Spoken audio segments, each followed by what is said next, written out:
Shalom Elohim, haleluya, puji nama Tuhan. Semangat pagi Bapak Ibu Saudara yang dikasihi Tuhan kita Yesus Kristus. Jumpa lagi bersama saya Pendeta Samuel Mabuntu dalam renungan pagi ke 2541 hari. Renungan pagi ini mengudara, puji Tuhan. Bapak Ibu Saudara yang dikasihi Tuhan, sebelum kita membaca, mendengarkan dan merenungkan firman Tuhan hari ini, mari kita berdoa, minta pimpinan Roh Kudus. Kita berdoa. Bapa di surga, berbicaralah kepada kami semua. Pakai firman Tuhan ini untuk menegur kami, menasihati kami, meneguhkan iman percaya kami, dan memberkati kami semua. Di dalam nama Tuhan Yesus yang adalah firman Allah yang hidup, kami berdoa. Amin. Haleluya. Bapak Ibu Saudara yang dikasihi Tuhan, bersama dengan saya kita akan belajar Alkitab dari kitab Kejadian sampai kitab Wahyu. Mari buka Alkitab kita. Kisah Para Rasul pasal 12 ayat 1 sampai ayat 19.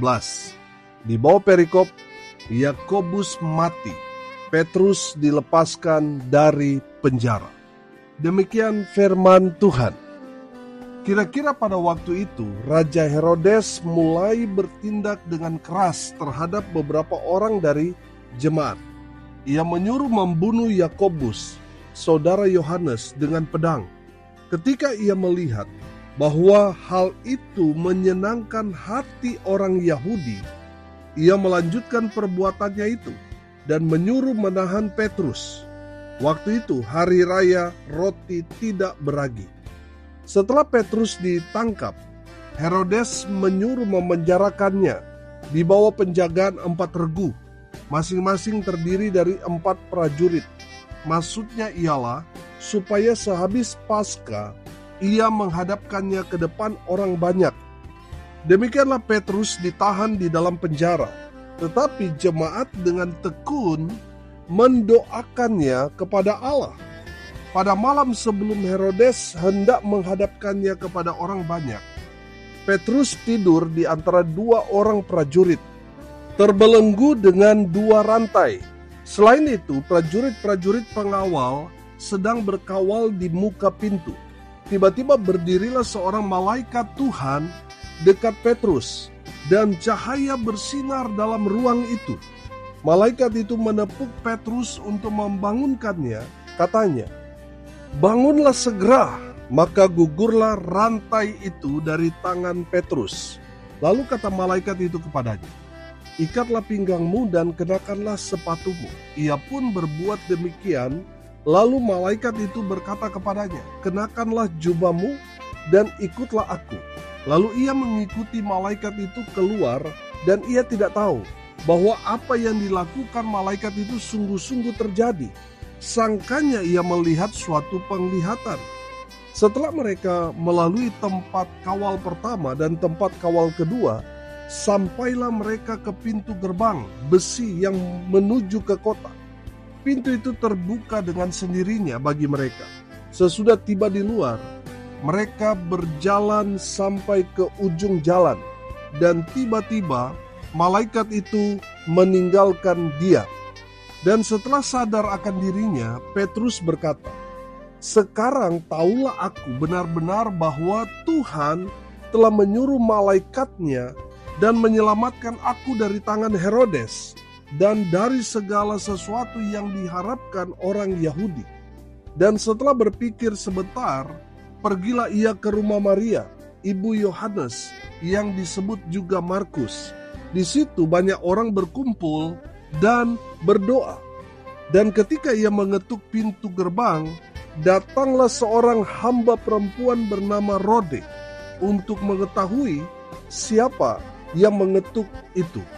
Ia terus mengenal suara Petrus, tetapi karena girangnya ia tidak membuka pintu gerbang itu dan segera masuk ke dalam untuk memberitahukan bahwa Petrus ada di depan pintu gerbang.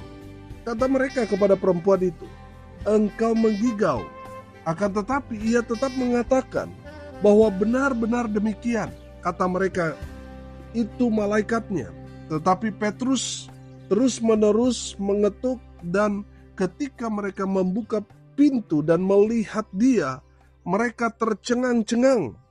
Tetapi Petrus memberi isyarat dengan tangannya supaya mereka diam. Lalu ia menceritakan bagaimana Tuhan menuntunnya keluar dari penjara. Katanya, beritahukanlah hal ini kepada Yakobus dan saudara-saudara kita. Lalu ia keluar dan pergi ke tempat lain.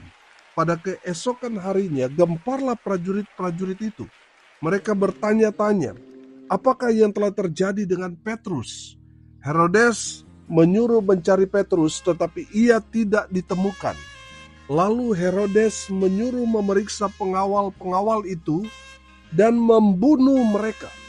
Kemudian ia berangkat dari Yudea ke Kaisarea dan tinggal di situ. Amin. Firman Tuhan. Haleluya. Bapak Ibu Saudara yang dikasihi Tuhan, dari kebenaran firman Tuhan ini kita belajar bahwa penderitaan, penganiayaan itu memang sudah lumrah bagi kalangan orang percaya. Saudara yang dikasihi Tuhan, saya mau bilang saudara, mengikut Tuhan Yesus itu tidak selamanya perjalanannya lancar, perjalanannya tidak ada masalah. Saudara yang dikasihi Tuhan, perhatikan bagaimana kehidupan orang percaya pada saat itu. Mereka memang sangat-sangat menderita. Mereka ada di bawah ancaman, baik itu ancaman teror, ancaman pembunuhan, ancaman penjara. Itu sudah melekat pada setiap orang percaya pada saat itu. Itu sudah hal yang biasa bagi mereka.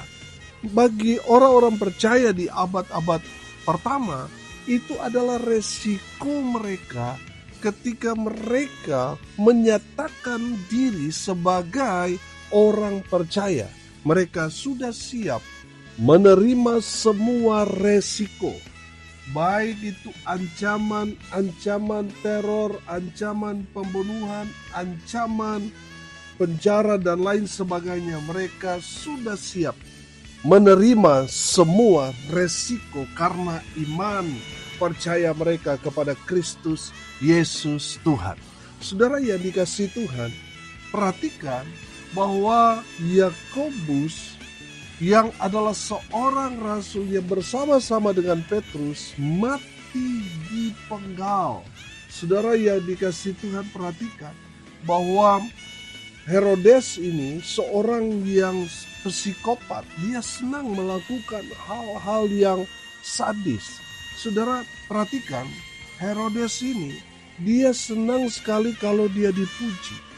Makanya ketika dia melakukan hal itu kepada Yakobus, Herodes menjadi ketagihan karena ketika dia membunuh Yakobus ada sorak-sorai dari orang-orang yang berseberangan dengan iman Kristen. Mereka semua bertepuk tangan yang membuat Herodes senang melakukan hal-hal yang jahat itu. Saudara yang dikasihi Tuhan, kita dapat merasakan bahwa situasi pada saat itu sangat-sangat mencekam. Pertanyaannya sekarang, apa yang dilakukan jemaat? Ketika para rasul, katakanlah dalam konteks sekarang pendeta atau gembala, mereka sedang ada dalam penderitaan, penganiayaan, apa yang dilakukan jemaat? Sudah perhatikan ayat 5, di sana dikatakan demikianlah Petrus ditahan di dalam penjara, tetapi apa? Jemaat dengan tekun mendoakannya kepada Allah. Perhatikan juga ayat 12, di sana dikatakan, dan setelah berpikir sebentar, pergilah ia ke rumah Maria, ibu Yohanes, yang disebut juga Markus. Di situ banyak orang berkumpul dan apa? Dan berdoa. Saudara dengar ini baik-baik. Saudara sebagai jemaat, saudara harus mendoakan hamba Tuhan saudara. Amin. Doakan gembala, pendeta saudara. Doakan mereka. Karena saudara, ketika saudara ada dalam pergumulan, yang saudara pikir itu ya hanya saudara sendiri. Tapi kalau gembala, dia memikirkan semua jemaat. Dia doakan setiap hari. Saudara, di saat saudara ada masalah, saudara datang kepada pendeta, saudara konseling, saudara didoakan, saudara dipulihkan. Tetapi kalau pendeta ada masalah, kepada siapa dia bicara? Kepada jemaat? Nggak mungkin, saudara. Saudara yang dikasihi Tuhan, doakan gembala saudara.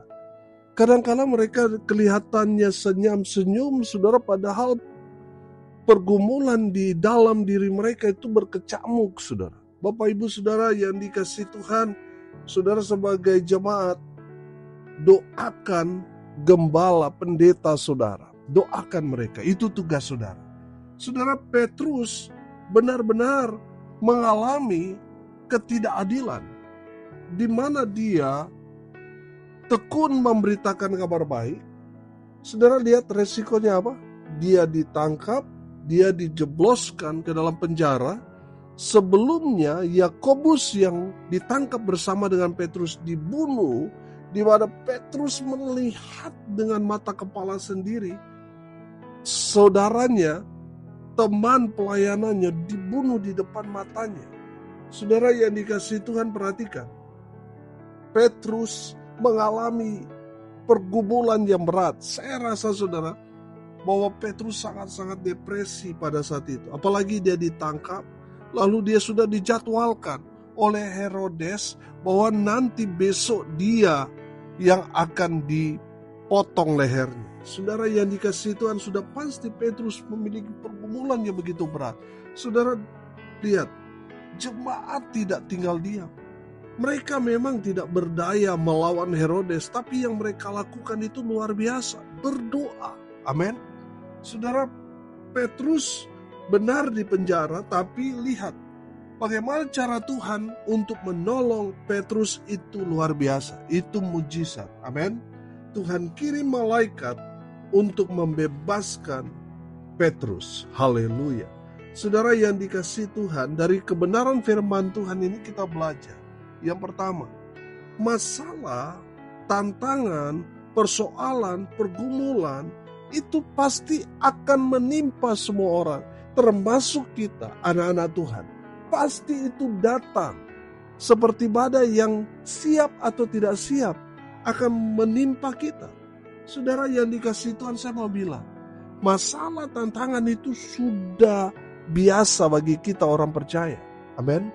Saudara lihat, sejak dari nenek moyang kita, orang-orang yang beriman, orang-orang yang percaya kepada Tuhan mengalami penderitaan, penganiayaan, dan berbagai macam ancaman. Saudara yang dikasihi Tuhan, masalah itu pasti akan datang. Dan saya mau bilang, masalah itu akan membawa kita untuk semakin tinggi di dalam Tuhan. Amin. Masalah itu tidak akan menghancurkan kita. Justru melalui masalah itu kita dipromosikan Tuhan. Amin. Saudara yang dikasihi Tuhan, jangan lari dari masalah.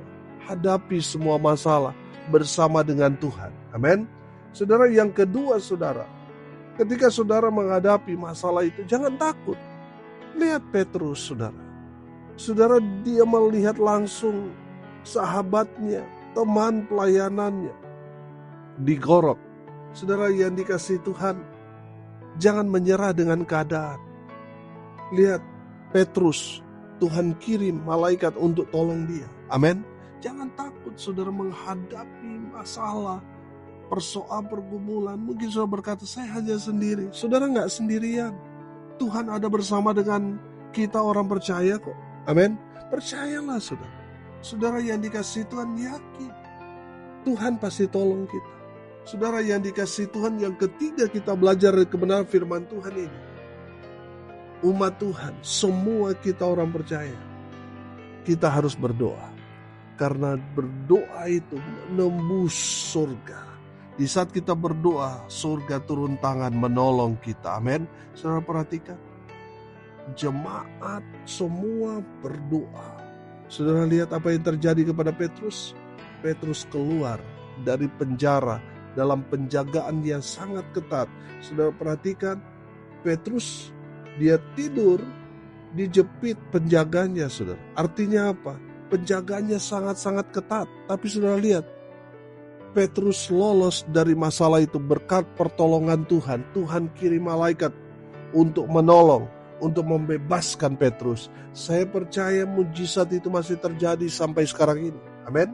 Di saat kita berdoa, Tuhan akan turun tangan. Amin. Menolong dan mengeluarkan kita.